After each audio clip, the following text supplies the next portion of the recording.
¿Listo? Usualmente uno escucha el término de gastritis, no es que tengo gastritis, no, el paciente tiene gastritis. Bueno, me presento, yo soy médico internista y gastroenterólogo. Actualmente trabajo como gastroenterólogo en el Hospital Internacional de Colombia y como internista en la clínica Chicamocha. Antes, pues, periódicamente algunos de ustedes van a rotar conmigo cuando yo no esté pues, de profesor del grupo de residentes. A propósito, mi residente de una no lo veo. Entonces, la dispepsia usualmente la denominamos, o uno escucha que la denominan de la forma que no es, le dicen enfermedad acidopéptica, le dicen gastritis. Gastritis realmente es un término patológico, ¿sí? La gastritis es cuando ya hay documentación de inflamación, de cierto infiltrado de polinucleares en las biopsias que se toman, y pues nosotros lo sospechamos cuando hacemos las endoscopias. La dispepsia per se es una manifestación clínica de una condición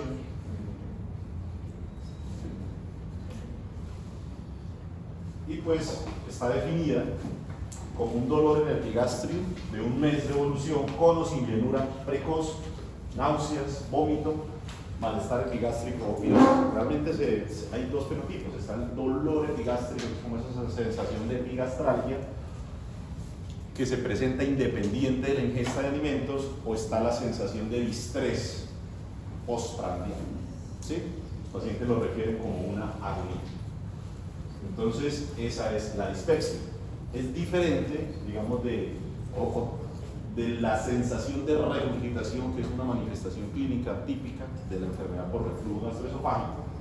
Y pues el dolor epigástrico no es una sensación de quemazón, que eso es lo que semiológicamente se define como pirosis, y es el otro síntoma típico de la enfermedad por reflujo gastroesofágico. Entonces, ya lo dijimos, básicamente la dispepsia es importante tener en cuenta que es una definición tomada de un consenso publicado en la última actualización del año 2016 sobre los mal llamados trastornos funcionales del tracto digestivo, ¿cierto? Entonces, aquí traigo a colación los criterios Roma 4, ¿cierto? Entonces, estos pacientes, para no hablar de que el paciente cumple criterios de dispepsia, pues debe cumplir esos criterios Roma 4, más de un síntoma por los 3 meses y que los síntomas hayan iniciado en las últimas 6 meses previo al diagnóstico, más de 3 días por semana. La dispepsia, como les comenté, está el síndrome de distrés postprandial, dolor epigástrico, pero existe un grupo de pacientes que pueden presentar los dos, ¿cierto? ¿Por qué es importante hablar de dispepsia? Porque es muy frecuente, porque tiene un impacto significativo en la calidad de vida. Cuando la dispepsia se asocia a vómito, debe hacerlo pensar uno en otras cosas. No es usual que un paciente con dispepsia presente vómito, y si eso se presenta, casi que yo diría que debería interpretarse como un signo de alarma y indicar estudios complementarios. ¿Cómo se clasifica la dispepsia? La dispepsia en este momento la clasificamos como investigada y no investigada. ¿De qué depende eso? De si el paciente ya se le ha realizado un estudio endoscópico, específicamente una esofagogastroenoscopia. Lo que nos debe orientar a causas orgánicas de dispepsia, ¿cierto? Porque la dispepsia per se pues es un trastorno mal llamado funcional. Hoy sabemos que así se descarten causas orgánicas, si hay una alteración inflamatoria en los pacientes con dispepsia, ¿cierto?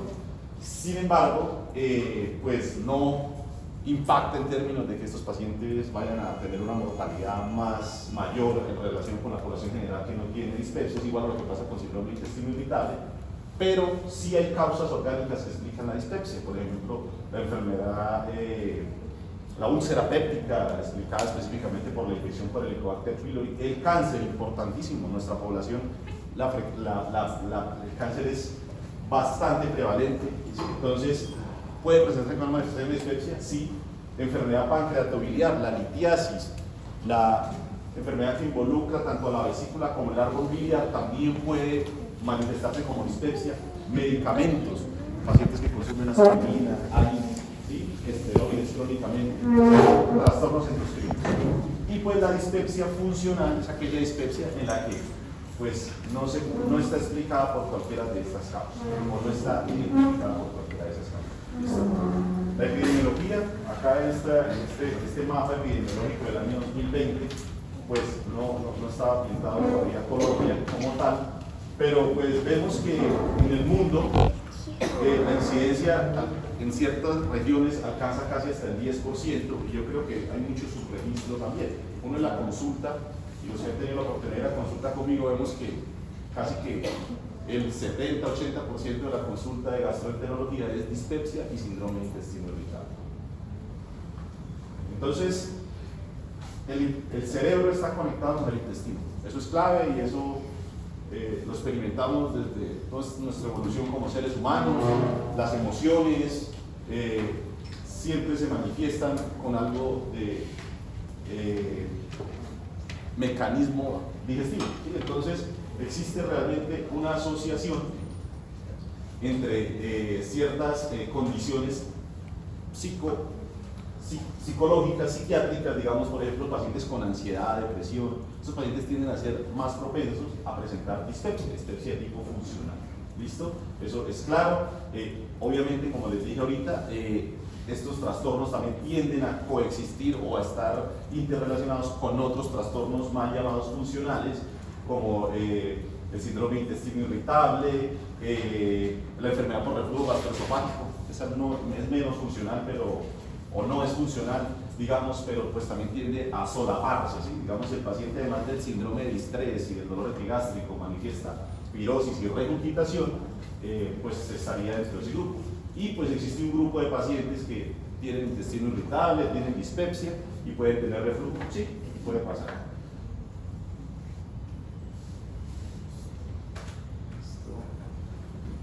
En cuanto a fisiopatología, ¿qué se ha visto? Específicamente hablando de dispepsia funcional, ya cuando se ha descartado, digamos, toda la etiología orgánica que pueda explicarla, lo que se ha visto es que tiene un mecanismo muy parecido a lo que pasa en síndrome de intestino irritable, incluso en enfermedad inflamatoria intestinal, específicamente colitis ulcerativa y enfermedad de Crohn. Y es que hay una alteración o una disbiosis en las uniones entre los enterocitos. Aquí específicamente estamos hablando del duodeno, ¿cierto? Entonces, lo que hay es una penetración, o sea, hay una pérdida de las conexiones o los desmosomas entre los enterocitos, hay una penetración de ciertas sustancias o bacterias que funcionan o que pueden llegar a tener la capacidad de desencadenar una respuesta inflamatoria y generarse una cascada de células, de neutrófilos, de citoquinas que van a aumentar la sensibilidad, ¿sí? Y van a generar los síntomas ya descritos, ¿sí? Entonces, por eso les decía que no es tan cierto de que esto sea funcional, porque funcional da la sensación como que es que no tiene nada, ¿sí? Y pues estos pacientes realmente sí están enfermos y hay que explicarles que sí tienen una condición y que sus síntomas son explicados por una alteración a nivel gastrointestinal, ¿cierto? Otro de los mecanismos que explican la dispepsia es que en ciertas personas hay una sensibilidad aumentada al jugo gástrico, ¿sí? Entonces estos pacientes pues tienden a manifestarse más como dispepsia, dolor tipo epigástrico, ¿sí? Y lo otro es que también parece ser que hay una alteración en la acomodación del estómago, en el vaciamiento, hay un retardo del vaciamiento sin que el paciente tenga gastroparesia, que es otra condición pues de la cual no vamos a hablar el día de hoy. Y de ahí pues los manejos médicos farmacológicos que utilizamos en esta condición. Pues esto es para seguir recalcando de la importancia de la conexión del eje intestino-cerebro y los mecanismos que están relacionados. Aquí lo que les hablaba ahorita de la disfunción de la motilidad gástrica y la hiperestesia, que en última son los que explican pues los síntomas de dispepsia. Entonces, la otra pregunta es ¿cuándo realizar estudios en dispepsia? ¿Cuándo realizamos estudios en dispepsia? Entonces, eso es clave y eso es bien importante que lo tengan claro. Entonces, cuando uno revisa las diferentes guías, pues nosotros, nuestro patrón son los gringos, las guías americanas. Ellos básicamente hablan de que el paciente con dispepsia, si el paciente es menor de 60 años, sabemos que la dispepsia en un porcentaje no tan alto, realmente alrededor del 5 al 10% se asocia a infección por Helicobacter pylori, ¿cierto? Entonces ellos ¿qué hacen? Ellos hacen algo que llaman testé y trate, ¿sí? Para el Helicobacter pylori, cuando son menores de 60 años, ¿cierto? y básicamente lo que hacen es si el paciente es positivo para el Walter pylori, pero por test no invasivos, o sea, ellos no le hacen endoscopia, le hacen un test de aliento, le hacen unos antígenos fecales, y si es positivo, entonces le indican erradicación. Si es negativo, entonces le dan manejo con IVP, asumiendo esa fisiopatología de una sensibilidad aumentada de la mucosa gástrica al ácido, ¿cierto? Si el paciente no responde en 6 a 8 semanas, le rotan a prokinético, y si el paciente no mejora, le rotan a los 2, ¿cierto? Y si el paciente no mejora y el paciente tiene mucho componente psicológico, psiquiátrico, pues los medicamentos moduladores del estado del ánimo también estarían indicados, ¿cierto? Si el paciente tiene más de 60 años, ellos lo mandan a endoscopia, ¿cierto? Y en este artículo un poco más nuevo de Lancet del 2020, bajan el punto de corte para el mismo algoritmo a 55 años. La pregunta es, ¿nosotros somos iguales a los gringos? Pues claramente no. Nosotros somos diferentes, ¿cierto? Y este mapa epidemiológico lo traigo acá para mostrarles la incidencia de cáncer gástrico, ¿sí? Y si ustedes ven, nosotros no nos parecemos a los gringos, nosotros nos parecemos más a los japoneses, a los orientales, ¿cierto? En términos de incidencia de cáncer gástrico. Entonces nosotros no nos podemos comparar ni podemos seguir las guías americanas, específicamente hablando de los pacientes con dispepsia. Este fue un estudio, una revisión sistemática publicada en el año 2014, utilizó la endoscopia como estrategia de diagnóstico inicial en dispepsia no investigada en Asia, es un estudio oriental, incluyó alrededor de 14.000 pacientes, ¿sí? Y los pacientes, se les hacía a pacientes con dispepsia endoscopia, y ellos que encontraron que una edad mayor a 35 años tuvo una precisión diagnóstica mayor para malignidad que la edad mayor a 45 años. Y de este estudio sale este otro estudio que lo hicieron en Bogotá, el doctor Pineda, el grupo del doctor Otero, el grupo de la Nacional, ¿sí? Y básicamente acá ellos lo que pretendían era determinar la prevalencia de enfermedad estructural en pacientes con dispepsia no investigada a través de endoscopia digestiva y establecer cuáles eran las variables clínicas que tenían utilidad para predecirla, ¿sí? Y ellos también encontraron una asociación estadísticamente significativa en relación a que encontraron que pues, pacientes de 35 años o más con dispepsia podrían estar relacionadas con alteraciones orgánicas, entre esas cáncer gástrico en estadios tempranos y avanzados, ¿sí? Entonces, con base en esos dos estudios, los médicos que hicieron las guías de dispepsia de la Sociedad Colombiana de Gastroenterología, publicadas del año 2015, que es la última actualización, ellos dijeron, no nos podemos basar en las guías americanas. Tenemos que hacer un algoritmo enfocado a nuestra población, ¿cierto? Entonces, esta es la guía, les invito a que la revisen, ¿sí? Y ellos establecieron. Entonces, se recomienda endoscopia de vías digestivas altas en todos pacientes con dispepsia no investigada con uno o más síntomas de alarma independientes de la edad, ¿sí? Entonces, los síntomas de alarma, vómito, lo que les comenté al inicio de la charla, anorexia, pérdida de peso, disfagia, anemia y cualquier manifestación de sangrado digestivo, llámese hematemesis, melenas, etc. Con base en esos estudios anteriores, ellos dicen, se recomienda realizar endoscopias digestivas altas en todos los pacientes mayores de 35 años con dispepsia no investigada, independiente de los síntomas de alarma. Entonces, toda persona mayor de 35 años en nuestra población que tenga síntomas de dispepsia debe ser llevada a endoscopia.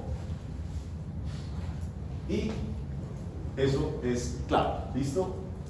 Entonces, ¿cuál es el algoritmo que ellos tienen en este momento? Entonces, síntomas localizados en el abdomen superior, ya los dijimos, definidos por Roma 4. ¿Existe una enfermedad causante de dispepsia o no? Entonces, ya dijimos, sabemos si se indica o no la endoscopia, si el paciente es menor de 35 años, sí, si el paciente es menor de 35 y tiene síntomas de alarma, también. Si el paciente es menor de 35 años y no tiene síntomas de alarma, pues entonces hay que empezar a mirar, ¿sí? En menores de 35 años, mi recomendación, y yo lo hago, si no tiene síntomas de alarma y tiene síntomas de dispepsia, podríamos hacer un test TRATE, ¿sí? Buscando H. pylori eventualmente, ¿cierto? Pero en 35 más, independiente de los síntomas de alarma, sí hay que hacer endoscopia, ¿cierto? Entonces, si se documenta infección por Helicobacter pylori, ¿sí? Entonces estos pacientes deben ser erradicados. Si no se documenta infección por Helicobacter pylori, o sea, erradicado el Helicobacter pylori, no el paciente. Y si no se documenta, entonces tratamiento con IVP por 4 semanas. Si el paciente no mejora, entonces se rota. Uno puede empezar o con el prokinético o con el IVP. Se rota luego otras 4 a 6 semanas por el prokinético. Y si el paciente no mejora después de 8 semanas de venir recibiendo, lo que dicen las guías y lo que recomendamos es busque otras causas, ¿cierto? Piense en otras causas, porque puede estar, se le pasando alguna condición que puede estar dando una sintomatología parecida a la dispepsia y que no sea dispepsia. Entonces, ¿el Helicobacter pylori produce dispepsia? Sí. Aquí básicamente esta foto la traigo para mostrar los cambios que se ven en el estómago asociados a la infección por Helicobacter pylori, ¿sí? Básicamente puede hacer eritema en parches, puede hacer engrosamiento de los pliegues, puede hacer algo que parece como nodularidad, ¿sí? Puede hacer atrofia, puede hacer cambios de metaplasia. Atrofia es que se adelgaza la mucosa. Y esto para decir que sí, el Helicobacter pylori modifica la mucosa. De hecho, el Helicobacter pylori hoy por hoy es un carcinógeno tipo 1, ¿sí? De los pacientes que están infectados por Helicobacter pylori, el 3% pueden hacer cáncer gástrico. Por esa razón, el Helicobacter pylori hoy en día, que se diagnostique, todo el Helicobacter pylori que se diagnostique debe ser erradicado, ¿cierto? La pregunta es, ¿el Helicobacter pylori produce dispepsia? Sí, pero en un porcentaje muy pequeño de pacientes. Eso da la idea de si de pronto nos hará falta en nuestro medio una estrategia de tamizaje en cáncer gástrico, ¿sí? Porque si les digo que el 5 a 10% de los pacientes con infección por Helicobacter pylori tiene dispepsia, quiere decir que casi un 95 o 90% de los pacientes que tienen infección por Helicobacter pylori están asintomáticos, no tienen ningún síntoma. Sin embargo, el riesgo de evolucionar a un cáncer gástrico está en el 3% de esos pacientes, o sea, de 103, ¿sí? Cuando decimos que el paciente tenía una dispepsia por infección por Helicobacter pylori, entonces en este paciente en el que se le documentó, se le hizo terapia de erradicación, ¿cierto? Los síntomas mejoraron sostenidamente en un periodo posterior a la erradicación de 6 a 12 meses. Entonces en ese paciente, digo, sí, tenía dispepsia asociada al Helicobacter pylori. Obviamente una erradicación verificada, una erradicación comprobada con las pruebas pues, de test de aliento o antígenos fecales luego de la erradicación. Si no hay respuesta a la terapia de erradicación, el paciente se erradicó, se le hizo su examen a los 6-8 semanas de finalizar la terapia y no hubo una respuesta, entonces ese paciente está en el contexto de una dispepsia funcional. Una dispepsia funcional. ¿Listo?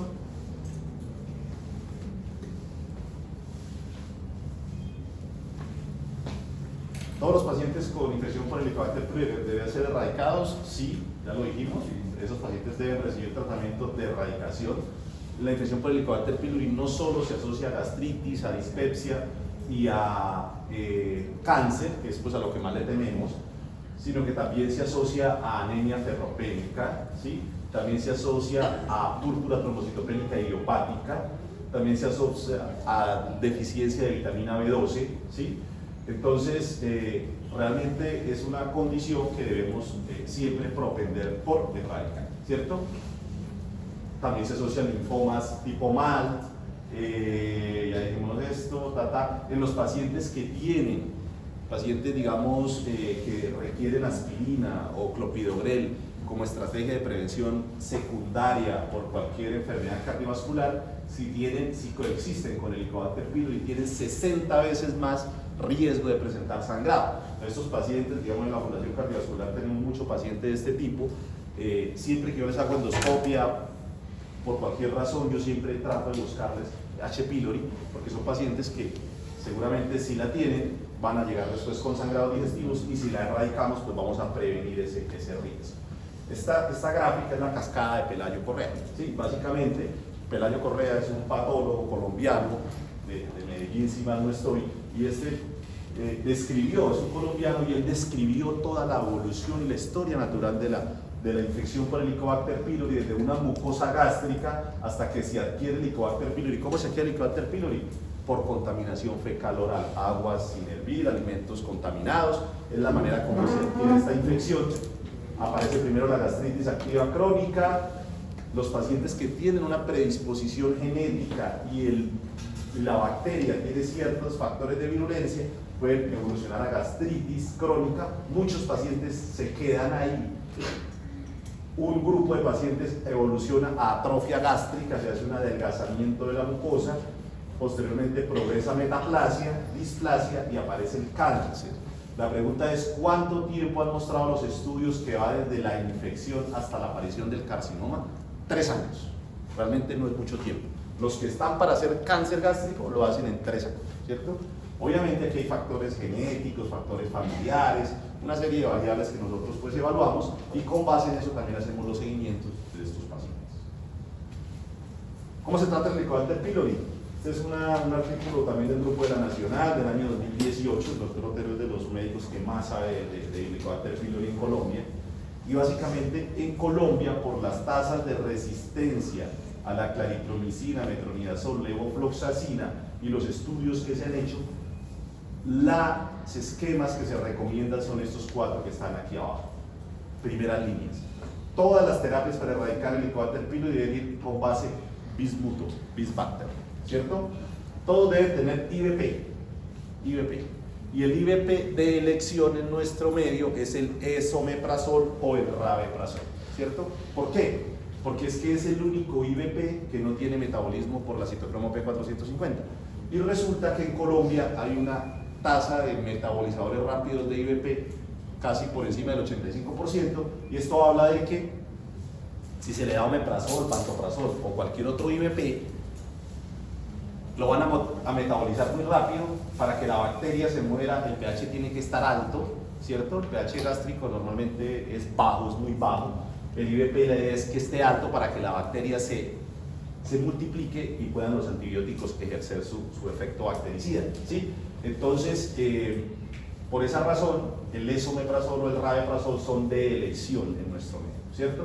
Levofloxacina, claritromicina o metronidazol, ¿cierto? La amoxicilina 3 a 4 veces al día, ¿cierto? Y la amoxicilina puede ser reemplazada por tetraciclina. Tetraciclina aquí en Bucaramanga ha sido difícil de conseguir y yo les dejo doxiciclina, ¿cierto? Y por lo general es importante pues darles como una estrategia a los pacientes para que la tomen, porque esta, imagínense, son 4 medicamentos, son 14 días, la duración del tratamiento son 14 días.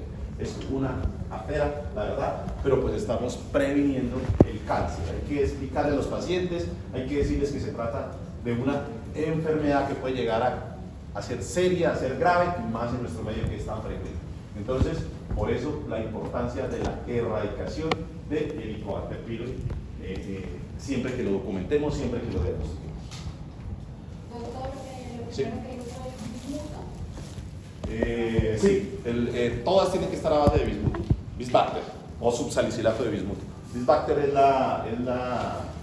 este es el nombre comercial, pero la molécula se llama subsalicilato de bismuto, viene por tabletas de 262 miligramos.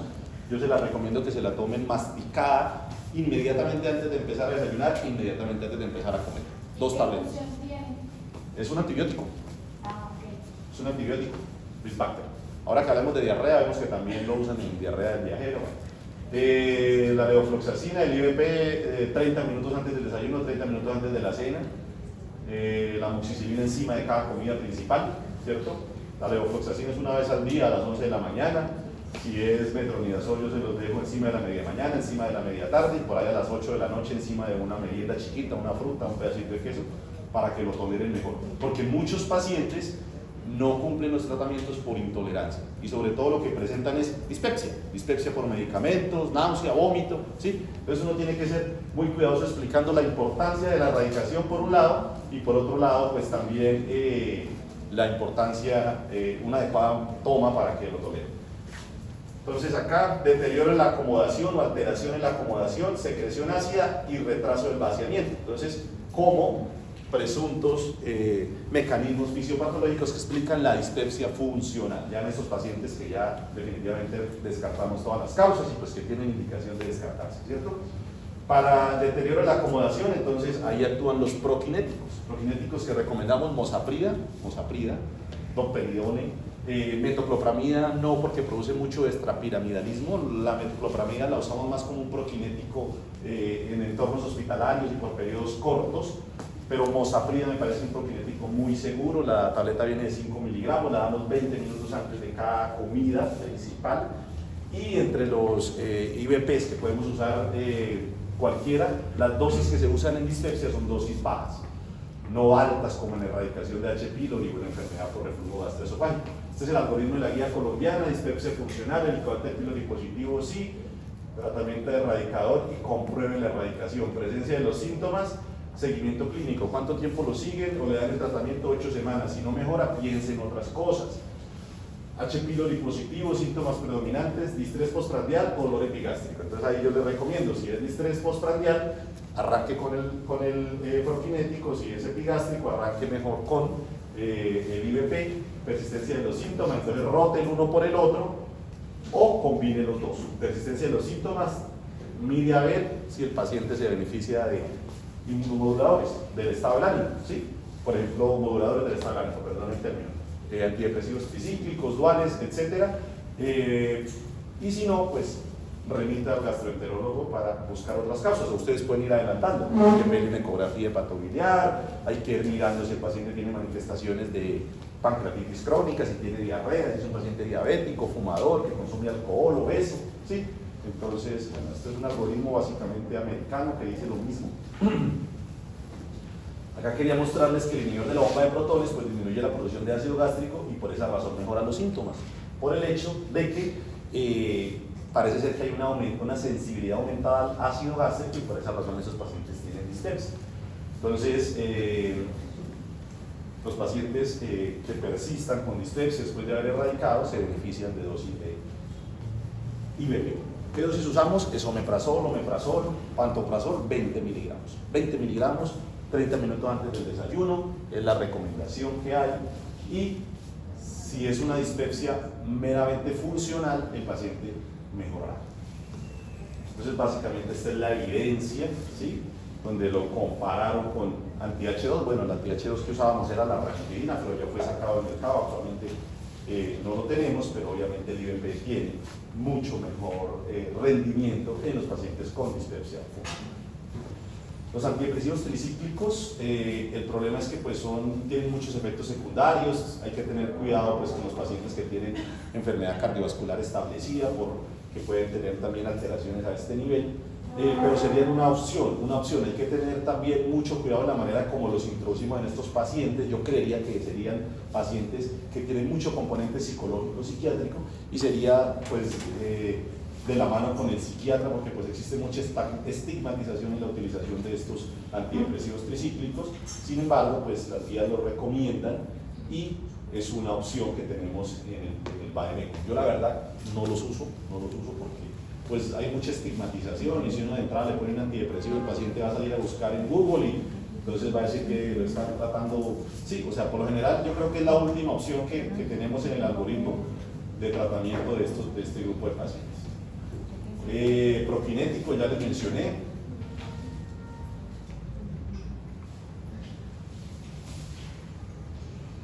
La evidencia a favor de los prokinéticos: domperidona versus placebo, sí mejora.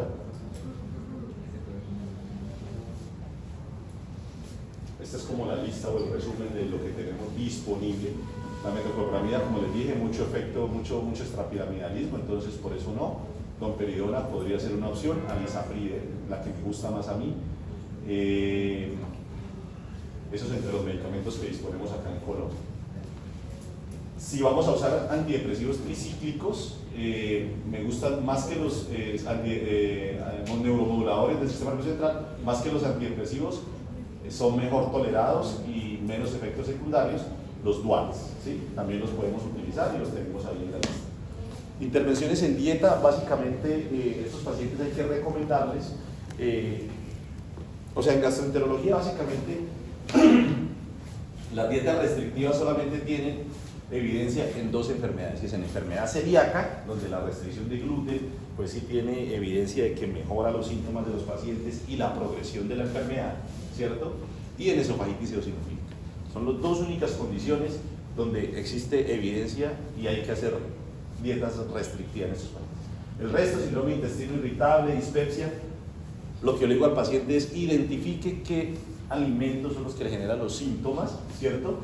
Y evítelos, ¿sí? Porque es que muchas veces yo he visto que algunos colegas les dan unas listas gigantes de alimentos a evitar a los pacientes y esos pacientes pues viven estresados, dicen que no les pueden comer nada y realmente todas las personas son distintas, no todas las personas se hinchan comiendo queso, comiendo cebolla, les da dolor, les da molestia, no, todos somos diferentes, algunos los toleramos, otros no, incluso el reflujo que el café, el tinto, tiene evidencia de que puede empeorar los síntomas. Si el paciente lo tolera, si el paciente no le molesta, tómese su tinto, ¿sí? Entonces, todo depende de cada persona. Realmente, como les digo, si no se trata de una esofagitis eosinofílica o una enfermedad celíaca, pues no hay razón para dar una dieta restrictiva estricta. Y cuando la dispepsia no mejora, entonces, ¿qué tenemos que pensar? ¿Sí? Este es un estudio, básicamente, es un estudio también oriental, ¿sí? En donde incluyeron pacientes con dispepsia que no mejoraban, ¿sí? Y a estos pacientes lo que les hicieron fue estudios complementarios, entre esos endosonografía, ¿sí? Y ellos encontraron que la pancreatitis crónica incipiente o en inicio fue una causa de dispepsia, ¿sí? Obviamente no les estoy diciendo que a un paciente de entrada hay que pedirle una ecoendoscopia, ¿cierto? Sino que hay que pensar en otras cosas. Lo más frecuente, enfermedad litiásica, ¿sí? Una ecografía hepatobiliar hay que pedirle a estos pacientes, hay que indagar por síntomas de pancreatitis crónica, enfermedad por reflujo. Entonces aquí está, siempre ten en cuenta los diagnósticos diferenciales, enfermedad por reflujo, medicamentos, importantísimo, los medicamentos son causa de dispepsia, sí, obviamente si el paciente está con aspirina, con clopidogrel por un infarto, tiene un stent, pues obviamente no le podemos quitar estos medicamentos, tenemos que manejarlos sintomáticamente y tratar de atenuarle los síntomas. Pero sí tener en cuenta que existen los esteroides, los antibióticos, pueden producir dispepsia, ¿sí? Disfunción del esfínter de Oddi, la enfermedad litiásica biliar, la misma enfermedad ulcerosa péptica en el contexto de infección por Helicobacter pylori, eso es como lo primero que descartamos. Pacientes con enfermedad de Crohn, ¿sí? Malignidad gastroesofágica, que eso también con la endoscopia pues quedamos tranquilos. Gastroparesia, pacientes con diabetes, es frecuente que hagan gastroparesia, ¿cierto? Hagan un retardo en el vaciamiento gástrico. Esos pacientes pueden tener síntomas parecidos a los de la dispepsia.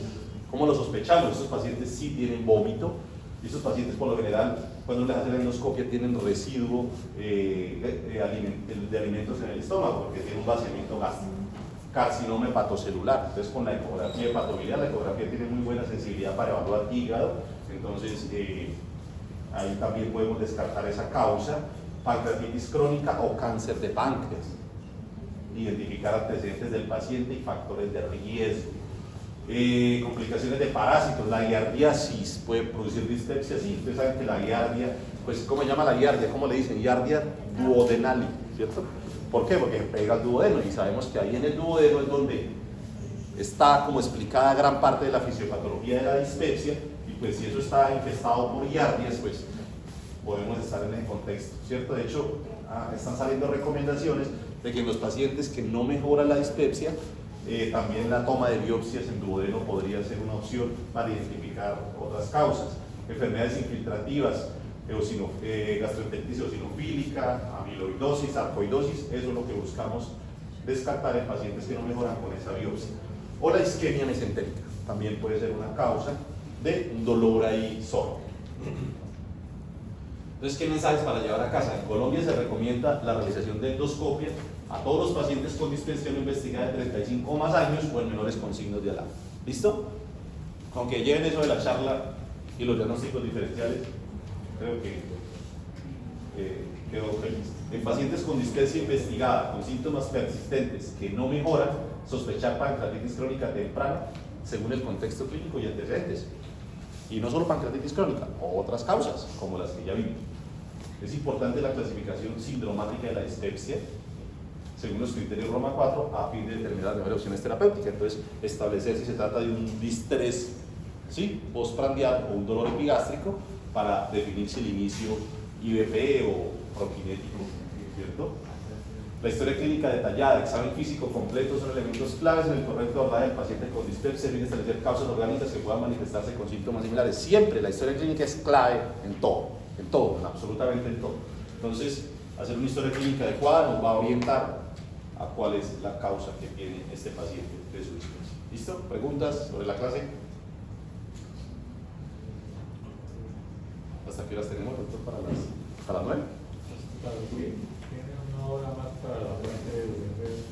Pero una cosa, usted mencionaba que las restricciones dietéticas son básicamente dos: Sí. para la enfermedad celíaca, el gluten, y para la Esofagitis eosinofílica. En Ahí este caso, ¿cuál es la restricción? básicamente son seis alimentos. Ellos lo que buscan, la esofagitis eosinofílica es una enfermedad alérgica.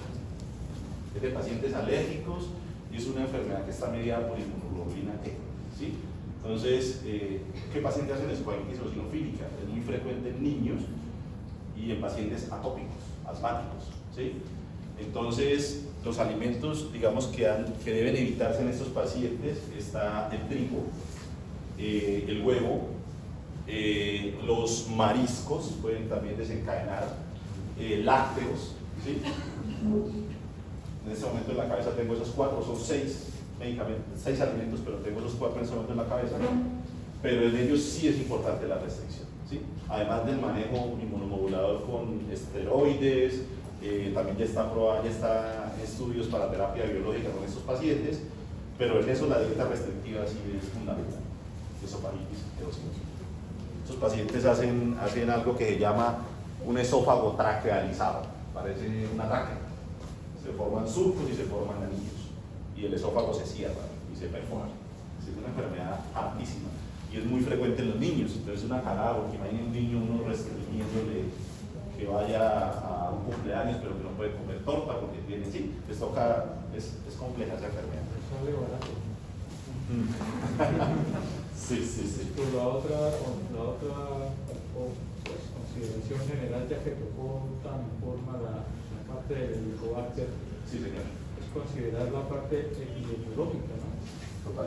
En una casa donde alguien tiene Helicobacter, todos tienen Helicobacter. Hay Seguramente. que sospechar que los demás no tienen, porque esto es una contaminación, como decía el doctor, oral fecal, y generalmente el núcleo familiar está contaminado. Entonces hay que tener en cuenta ese aspecto epidemiológico, ¿no?